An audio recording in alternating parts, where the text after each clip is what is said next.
बीच जिले के collector road स्थित पीडब्ल्यूडी सिटी1 कार्यालय में मंगलवार को अचानक कोबरा दिखाई देने से कर्मचारियों में भगदड़ मच गई। बताया जा रहा है कि सांप शौचालय में मेंढक का शिकार कर बैठा था। सूचना मिलते ही वन विभाग से जुड़े वन मित्र मौके पर पहुंचे। कड़ी मशक्कत के बाद सुरक्षित तरीके से कोबरा को रेस्क्यू किया। कोबरा पकड़े जाने के बाद भी कार्यालय का स्टाफ और अफसर दहशत में बने रहे।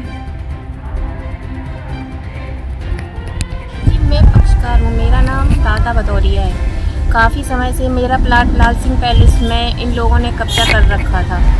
काफ़ी बार गुहार लगाने पर भी कोई सुनवाई नहीं हो रही थी क्योंकि सामने वाला पक्ष काफ़ी मौजूद था। लेकिन अब मेरी सुनवाई हुई है। न्यायपालिका द्वारा आज सीमांकन कराया जा रहा है और मुझे पूरी उम्मीद है कि न्यायपालिका जो भी अपना निर्णय देगी वो मुझे मंजूर है। क्या नाम है आपका? राधा भदौरिया। ये बताएं, आज आपकी जमीन का सीमांकन हुआ है, क्या मामला था? किस बात को लेकर सीमांकन किया गया? सीमांकन का नोटिस तो दिया गया था सड़क के लिए, लेकिन वहाँ जाके सड़क के अलावा बाकी सब बातें हुई हैं।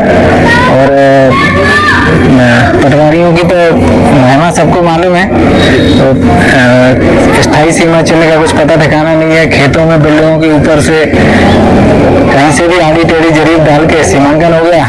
और सीमांकन की रिपोर्ट मुझे लगता है शायद पहले से बना के रखी होगी उन लोगों ने, जो अब हमें मिलेगी तब मालूम चलेगा।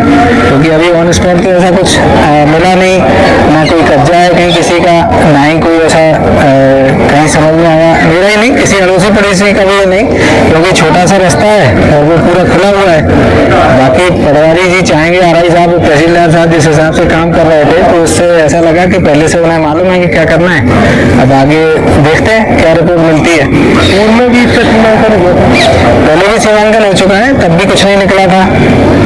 अब अगर कुछ नहीं निकलता है तो उनका मन नहीं भरता है। क्या मानते हैं ये सीमांकन किस ओर जा रहा है? क्या राजनीति की शिकार है? देखिए, मैं आपको बताऊं, इस सीमांकन दल में जो मुख्य कर्ता धर्ता के रूप में जो काम कर रहे थे, एक्टिव थे, नाम तो उनका जरूर 230 नंबर पर टीम में है, लेकिन विजय शंकर दुबे जी, विजय शंकर दुबे वो व्यक्ति है जिसके नौकरी को लेकर शायद मार्कशीट या कोई इशू था। मुझे पता चला है कि पहले पापा जी ने उनके विरुद्ध विधानसभा लगाई थी, विधानसभा क्वेश्चन लगाया था, शायद उनकी मार्कशीट फर्जी थी या कुछ था। और भी एक दो मामलों में कुछ उन्होंने किसानों के साथ कुछ किया होगा, उसमें भी उनसे विवाद रहा। वो हमेशा हमारे क्षेत्र में पिछले कई चुनाव में हमेशा से खुल के राजनीतिक रूप से हम लोगों का विरोध करते रहे। उसी तरीके से उन्होंने इसमें भी काम किया। मैंने माननीय कलेक्टर साहब को, माननीय तहसीलदार महोदय को, माननीय एसडीएम महोदय को, सभी को आवेदन दिया था कि आप इस टीम में से इनको न रखें, क्योंकि ये व्यक्तिगत टसन वाले आदमी हैं, व्यक्तिगत दुश्मनी मान के काम करने वाले व्यक्ति हैं। बाकी आप कराते हैं, लेकिन ऐसा कुछ हो नहीं पाया क्योंकि 2-3 दिन की छुट्टियां भी थी और तत्काल किसी ने कुछ किया नहीं। बाकी दुबे जी तो पहले से, मतलब उनका तो ये था, मैंने वहाँ बोला भी, अगर वहाँ सीमांकन की वीडियो होंगे तो दुबे जी का तो ये था कि उन्हें पहले से मालूम था कि कितना कब्जा बताना है। तो कोशिश उन्होंने की, हालांकि फिर भी निकाल नहीं पाए। ये दो फरियादियाँ हैं, वो लड़की है, वो फरियाद लेके उन्होंने आवेदन नहीं, फरियाद का आवेदन उनका नहीं था। ये सीमांकन नगर पालिका सीएमओ के आवेदन पर हुआ है। नगर पालिका सीएमओ केवल सड़क का करा सकता था, जबकि उन्होंने हमारे मैरिज गार्डन का, जो यहाँ पे हमारे श्री सूर्य प्रताप चौहान जी है जो किराए पर चलाते हैं, हमने उनको दे रखा है जो भवन, उसका जो सीमांकन है उन्होंने रोड के उसमें कर दिया, जबकि न तो नगर पालिका की उसमें भूमि है, न ही कोई सरकारी भूमि है। और मुझे तो ऐसा, मतलब वहाँ जबरदस्ती अंदर भी घुसे, सब कुछ किया, जो भी आप तो सब लोग थे साथ में।